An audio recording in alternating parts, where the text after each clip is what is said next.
आप सभी भाई बहनों का आध्यात्मिक ज्ञानात्मक चैनल की ब्रह्म मुहूर्त उपदेश कक्षा में एक बार फिर स्वागत है। आज की चर्चा का विषय है सफलता का श्रेय, लेकिन साथ में ही हमने एक काले रंग का शब्द लिखा है अहंकार, और दूसरी पंक्ति में हमने लिखा है असफलता की जिम्मेदारी। लेकिन असफलता की जिम्मेदारी को तो हमने देखिए काले रंग से लिखा है, लेकिन उसके साथ ही जो एक शब्द लिखा है प्रयास, उसको हमने सफेद रंग से दर्शाया। देखिए, जब जब हम कोई काले रंग से कोई पंक्ति को लिखते हैं या कहीं भी कोई शब्द को हम काला रंग देते हैं, तो इसका भी प्रयास थोड़ा उससे बचने से है, उससे दूरी बनाने से है। अक्सर हम देखिए तमोगुण को काले रंग से दर्शाते हैं, क्योंकि काला रंग देखिए अज्ञानता का प्रतीक है, अंधविश्वास का प्रतीक है और अहंकार का भी प्रतीक है। अहंकार देखिए एक तो होता है तत्व रूप में और एक होता है घमंड के रूप में। घमंड के रूप में जब जब हम दिखाते हैं तो उसको हम काले रंग से दिखाते हैं, और जब जब हम देखिए अहंकार को सफेद रंग से दर्शाते हैं। मुझे कुछ ऐसा ध्यान आ रहा है कि तकरीबन 8-10 महीने 1 साल पहले हमने कुछ ऐसा वीडियो भी बनाया था जिसमें हमने अहंकार शब्द को ही 2 बार दिखा था, लेकिन उन्होंने दोनों ही शब्दों को अलग अलग रंगों से दिखाते हुए उस वीडियो विशेष में हमने व्याख्या की थी। एक को हमने काले रंग से दिखाया था और एक को हमने सफेद रंग से। अब सफेद रंग का अभिप्राय देखिए ज्ञान से होता है, सत्वगुण से होता है, सत्संग से भी लिया जाता है, आत्मा से भी आप उसको संबंध जोड़ सकते हो, परमात्मा से तो हम जोड़ते ही है। यानी सफेद स्थिति से जब जब हम कोई शब्द पर चर्चा रखते हैं, जब उसको दिखाते हैं, तो उसका अभिप्राय कि उससे हमें जुड़ना होता है। आज हमने देखिए सफलता का श्रेय। देखिए, सफलता तो सभी मनुष्य चाहते हैं, क्योंकि सफलता का अभिप्राय देखिए कुछ हासिल करने से होता है। अब पहली क्लास का बच्चा दूसरी कक्षा में आना चाहता है, दूसरी कक्षा का बच्चा तीसरी कक्षा में, यानी कि हम सभी भाई बहन सफल होना चाहते हैं, सफलता का सेहरा अपने सिर पे बांधना चाहते हैं। यानी कोई भी मनुष्य देखिए असफल होना नहीं चाहता। इसीलिए तो देखिए हमने असफल शब्द को एक काले रंग से दर्शाया। लेकिन आज के वीडियो में देखिए शब्दों का साथ साथ इसके रंगों का मुख्य एक खेल है। इस खेल को जब तक मनुष्य समझता नहीं, कभी कभी देखिए कुछ ऐसे शब्द भी होते हैं, जब तक उन शब्दों पर हम केंद्रित रहते हैं, पढ़ते हैं, सुनते हैं, तो फिर शब्दों के अर्थ हमें समझ आने लगते हैं। लेकिन जैसे ही उन शब्दों को हम अपने जीवन से थोड़ी दूरी बना देते हैं, तो फिर वो वही शब्द पुनः आपके हमारे जीवन में कभी कभी देखिए कुछ अलग स्थितियां उत्पन्न करते हैं, अंधविश्वास की स्थितियां उत्पन्न कर देते हैं, आदमी थोड़ी भटकाव की स्थिति में आ जाता है। उसी शब्दों में ही ये देखिए एक अहंकार शब्द है। अक्सर इस अहंकार शब्द पर देखिए अच्छे अच्छे बुद्धिमान भी इस शब्द पर चर्चा करते समय चकरा जाते हैं। ये कुछ ऐसे शब्द हैं, ये क्योंकि तत्व रूप में भी है, क्योंकि प्रकृति के देखिए 3 गुण है, तमोगुण, रजोगुण और सतोगुण। तमोगुण से 10 गुना अच्छा रजोगुण कहा गया है, रजोगुण से 10 गुना अच्छा सतोगुण। इस दृष्टिकोण से कहा गया है कि तमोगुण को देखिए एक निंदा के रूप में लिया जाता है, एक छीनने के दृष्टिकोण से लिया जाता है, इसलिए उसकी निंदा की जाती है।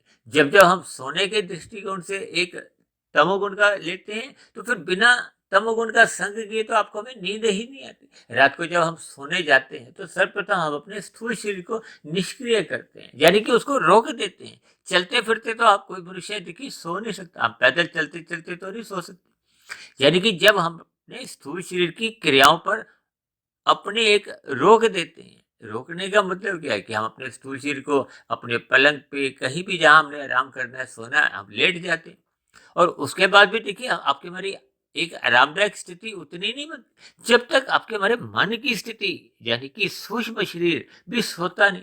अब स्थूल शरीर को तो आपने हमें पलंग पे लेटा दिया, लेकिन मन में देखिए कोई चिंताएं चल रही हैं, कल कहाँ जाना है, उससे मिलना है, जब विभिन्न प्रकार की देखिए, चाहे वो आध्यात्मिक चिंता हो, चाहे वो भौतिक चिंता हो। चिंतन का अभिप्राय देखिए विचारों से भी लिया जाता है। यानी जब तक हम अपने मन मस्तिष्क के बीच में क्रियाएं करते हैं सोचने की, तो फिर आपको में नींद नहीं आती। जैसे ही वो सूक्ष्म शरीर यानी कि मन बुद्धि की स्थितियां भी एक शांत हो जाती है, रुक जाती है। देखिए यहाँ तमोगुण का अभिप्राय रुकने से लिया जाता है, यानी कि यहाँ वो तमोगुण की निंदा नहीं है, अन्यथा आपको अभी नींद ही नहीं आएगी। यानी कि जब मन की स्थितियां भी रुक जाती हैं, तब ऐसी स्थिति विशेष में आपको हमें नींद आ जाती है। और आपने देखा होगा ना, यदि आपको हमें बहुत सपने आते हैं तो हम सुबह उठकर थोड़े बेचैन से होते हैं, थकावट सी होती है। और यदि आपको हमें गहरी नींद आती है, यानी कि स्थूल शरीर भी सो गया, सूक्ष्म शरीर भी सो गया, तब हम कारण शरीर की स्थिति में रहते हैं, तो फिर आपको हमें एक गाढ़ निंद्रा आती है, उसको सुषुप्ति भी कहा जाता है। इन सभी स्थितियों का हमें देखिए एक चिंतन करना होता है, यानी कि तमोगुण की सदा निंदा नहीं है। अब प्रकृति का जब सृजन करना होता है, तो सर्वप्रथम क्या होता है कि इन तीन गुणों में विकृति लाई जाती है। सतोगुण की वृद्धि की जाती है, फिर रजोगुण की वृद्धि की जाती है। सतोगुण की वृद्धि का अभिप्राय महत्व से लिया जाता है, उसको बुद्धि से जोड़ा जाता है। उस बुद्धि का ही फिर अगला तत्व क्या आता है, वो अहंकार है, वो एक तत्व रूप में है। और जब जो हम निंदा के रूप में कहते हैं, वो एक घमंड के रूप में होता है। उस घमंड वाले अहंकार की ही निंदा है।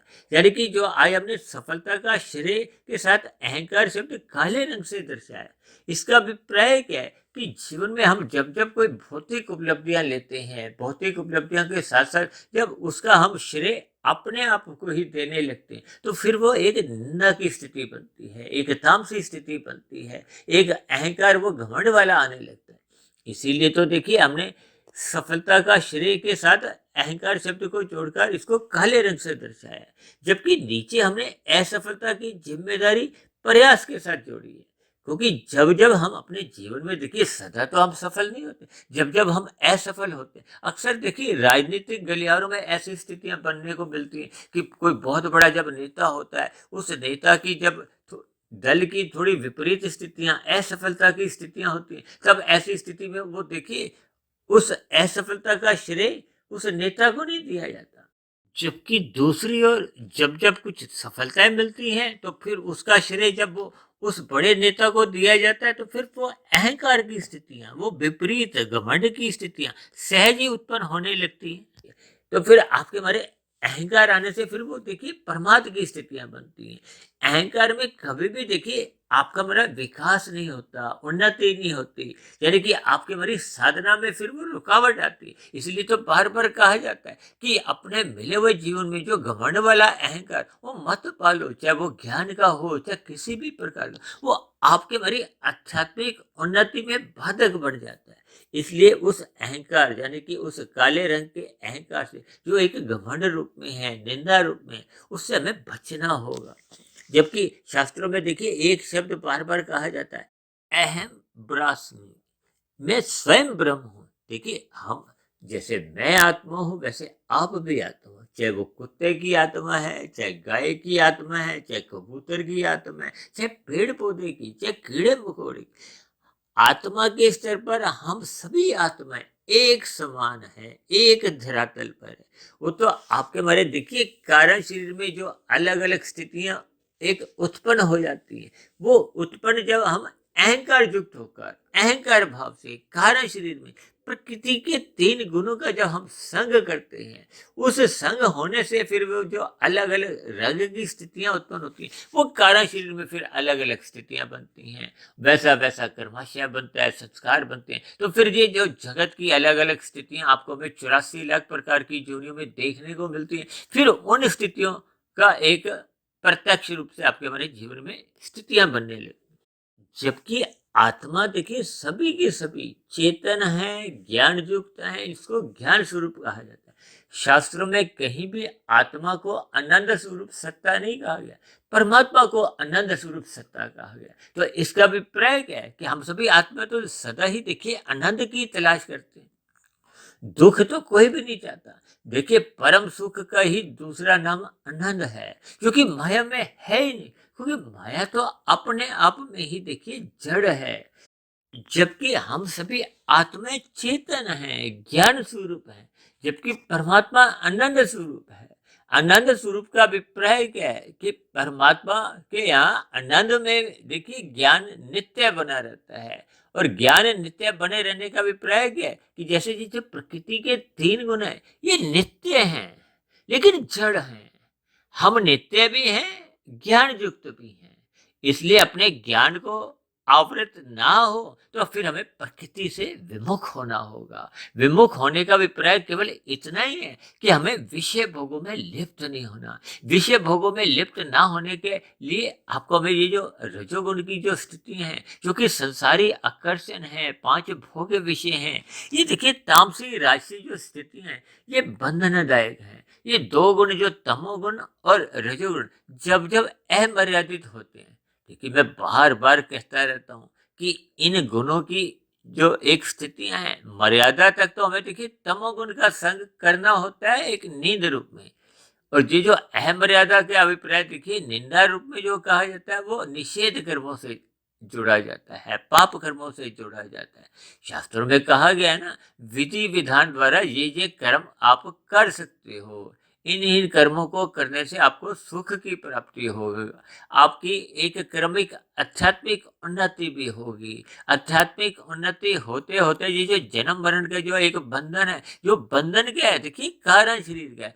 जब तक कारण शरीर रहेगा, उस कारण शरीर के आधार पे ही बार बार आपके हमारे स्थूल शरीर, ये जो 84 लाख प्रकार की योनियों के, ये बार बार मिलते रहेंगे। और मनुष्य योनि को केवल एक ऐसी योनि कहा गया है कि मनुष्य योनि पाकर हम इस जन्म मरण के बंधन से अपने आप को मुक्त करने की दिशा में चल सकते हैं। उसी का नाम योग है, उसी का नाम साधना है। साधना किस लिए करनी है कि आप और हम अपने कारण शरीर को समाप्त कर दे, क्योंकि जब कारण शरीर रहेगा तो फिर बार बार जन्म होगा। भले ही देखिए नीचे की जोनियों में हो चाहे ऊपर की जोनियों में हो। ऊपर की जोनियों में देखिए जबरदस्ती नहीं भेजा जाता, आपकी इच्छा होती है कि विशेष प्रकार के मुझे सुख मिले, और उसके लिए आपके भीतर में एक कर्मों की पात्रता होती है। जैसे संसार में देखिए धन की पात्रता होने से हम किसी भी प्रकार के सुखों को खरीद सकते हैं। इसी तरह ये जो माया के सुख हैं, अब स्वर्ग का अभिप्राय ऊपर की जोनियों से लिया जाता है और नरक का अभिप्राय ये नीचे की जोनियों से, यहाँ दुख है। अब मनुष्य जोनि में भी देखिए स्वर्ग नरक की स्थितियां मनुष्य जोनि में भी देखने को मिलती है। कोई मनुष्य देखिए 5 स्टार होटल में ही उसका उठना बैठना खाना पीना चलता है, तो उसके स्वर्ग की स्थिति है। और नरक की स्थितियां देखिए, कोई झुकी झोपड़ी में है, कोई फुटपाथ पे है, भीख मांग के अपनी रोटी का गुजारा करता है, रहने को घर नहीं है, पहनने को वस्त्र नहीं, तो वो नरक की स्थिति है। जब कभी कभी स्थूल शरीर के स्तर पर कोई ऐसे रोग उत्पन्न हो गए, दुख में स्थिति, यानी कि विशेष प्रकार के दुख जब जीवन में एक बाधक बन जाते हैं, अत्यंत पीड़ा देते हैं, तो नरक की स्थिति है, नरक की स्थिति है। और जब विशेष प्रकार के बड़े बड़े सुख जो चाह मिल गया, जो चाह मिल गया का अभिप्राय स्वर्ग से है। इन सभी स्थितियों को हमें समझना चाहिए। इसलिए तो देखिए आज हमने अपने जीवन की आध्यात्मिक उन्नति करने के लिए हमने सफलता का श्रेय के साथ अहंकार शब्द की निंदा की है। यानी कि हमें अपनी सफलता का श्रेय स्वयं को नहीं देना। हमने स्वयं को जब जब ये अहंकार युक्त हम अपने आप को ही एक थपथपाते हैं कि ये मैंने ही किया, तो फिर आपके बारे देखिए प्रयास रुक जाते हैं। अहंकार में प्रमाद की स्थिति आती है, भोग की स्थितियां आती हैं, और मनुष्य की जो एक सफलता है, सफलता क्या है कि हमने कार्य से समाप्त करना है, हमने उस परमात्मा को पाना है। उस परमात्मा को पाने से ही आपको में मोक्ष की स्थिति, आनंद की स्थिति एक लंबे काल के लिए मिलती है। तो जबकि नीचे हमने जब जब असफलता की जिम्मेदारी हम अपने आप में लेते हैं कि ये असफलता मेरे स्वयं के कारण हुई है, मैंने यहाँ यहाँ गलतियां की। देखिए हम जीवन में अपनी कितनी ही गलतियां करते हैं। जब जब दुख आते हैं, उन दुखों के ऊपर हम जब चिंतन करते हैं, तो आप पाओगे कि मैंने वहाँ वहाँ 10 साल पहले ये वाली गलती की, 17 साल पहले मैंने वहाँ गलती की।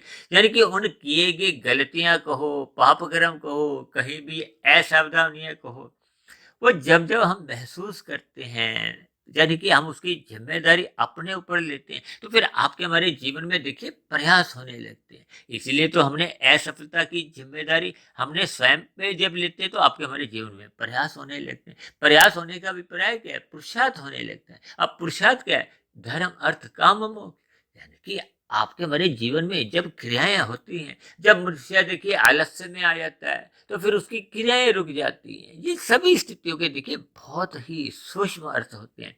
इन सभी स्थितियों में हमें अपने आप को, यानी कि हमने सफल होना है, मोक्ष की स्थिति को प्राप्त होना है। ये जन्म मरण के बंधन से हमने अपने आप को मुक्त करना है, और ये तभी संभव है जब हम सर्वप्रथम सत्वगुण का संग करते हैं। सत्वगुण का संग करते करते परमात्मा को पाने का एक लक्ष्य बना लेते हैं।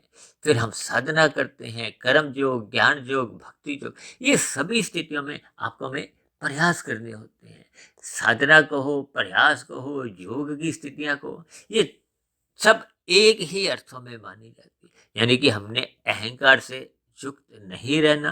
अहंकार का अभिप्राय देखिए उस घमंड से है, उस स्थिति विशेष से है जो आपके हमारे पतन का कारण बनती है। इसलिए तो बार बार कहा जाता है कि सत्संग करो। ये सभी स्थितियों का देखिए मनुष्य को बोध होने लगता है। बोध होने का अभिप्राय है कि आपके हमारे जीवन में जो बुराइयां हैं वो सहज ही दूर होने लगती हैं। तो परमात्मा की प्रेरणा से देखिए आज हमने ये जो इन दो शब्दों पे थोड़ी चर्चा की है, ये आपके हमारे जीवन में देखिए एक परमात्मा से जोड़ने का एक साधन बनती है। यानी कि हमने बुराइयों से बचना है, उस काले रंग के अहंकार से हमने अपने आप को बचाना है, और सफेद रंग के प्रयास से अपने जीवन में निरंतर आध्यात्मिक उन्नति करते हुए उस अनंत स्वरूप सत्ता यानी कि भगवान को हमने पाना है। तो ऐसी सभी शुभ स्थितियां हम सभी भाई बहनों के जीवन में तभी बन पाती हैं जब हम आज के दिए हुए सूत्र का पालन करते हैं, अपने जीवन में एक परमात्मा को ही पाने का एक लक्ष्य बनाते हैं, और इस माया को या माया के 5 विषय भोगों से अपनी एक आवश्यक दूरी बनाए रखते हैं। अपने स्थूल शरीर की अवस्थाओं की पूर्ति तक ही हम अपने धन कमाने को या एक काम की जो एक आवश्यकताएं हैं, वहीं तक ही अपने स्थूल शरीर द्वारा हम कर्म करते हैं। शेष समय हम आध्यात्मिक उन्नति के लिए यानी कि कर्म योग की स्थिति जो कि निष्काम भाव से है, उस स्थिति विशेष में हम अपने आप को स्थित कर लेते हैं। फिर ज्ञान योग, फिर भक्ति योग। ये योग की स्थितियां जैसे जैसे आगे बढ़ती जाती हैं, तो फिर आपके हमारे कारण शरीर में जो अशुद्धियां हैं, जो रजोगुण और तमोगुण की जो एक बुराइयां हैं वो समाप्त होने लगती हैं। अब तमोगुण के जो बुरे संस्कार है उसको मल कहा जाता है। अब मल एक निकृष्ट स्थिति होती है, उसको हमें छोड़ना होता है।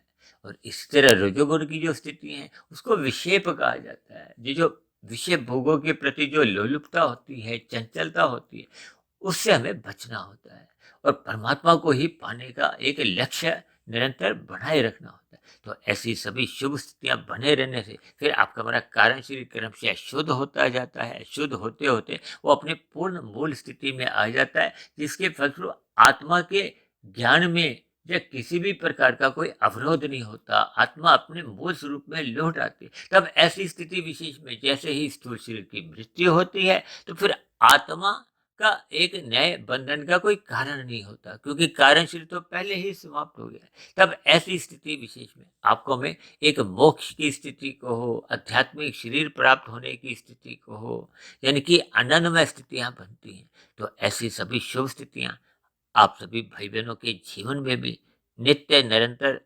बढ़ती जाएं। हम उस पूर्ण दिशा की ओर बढ़ते जाएं, यानी कि परमात्मा को पाने के लिए हम निरंतर प्रयास करते रहे। तो इन्हीं शुभकामनाओं के साथ चर्चा विशेष को यही विश्राम देते हैं। शाम को फिर मिलते हैं संध्या बेला ज्ञान कक्षा में। तब तक आप अपने आध्यात्मिक मित्र सुधीर भाटिया फकीर को इजाजत दें। आप सभी भाई बहनों को सुबह ब्रह्म मुहूर्त में उठने के लिए और अपनी सात्विक स्थिति मजबूत बनाने के लिए मेरी ओर से आप सभी भाई बहनों को बहुत बहुत शुभकामनाएं। फिर भी चर्चा संबंधित आपके मन में कोई प्रश्न हो, कोई मेरी कही गई बातों पर कोई आपत्ति हो, तो आप नीचे दी गई कमेंट बॉक्स पर जाकर अपना प्रश्न, अपने सुझाव या अपनी आपत्ति लिख सकते हो। तो चर्चा विशेष को सुनने के लिए आप सभी भाई बहनों का बहुत बहुत धन्यवाद।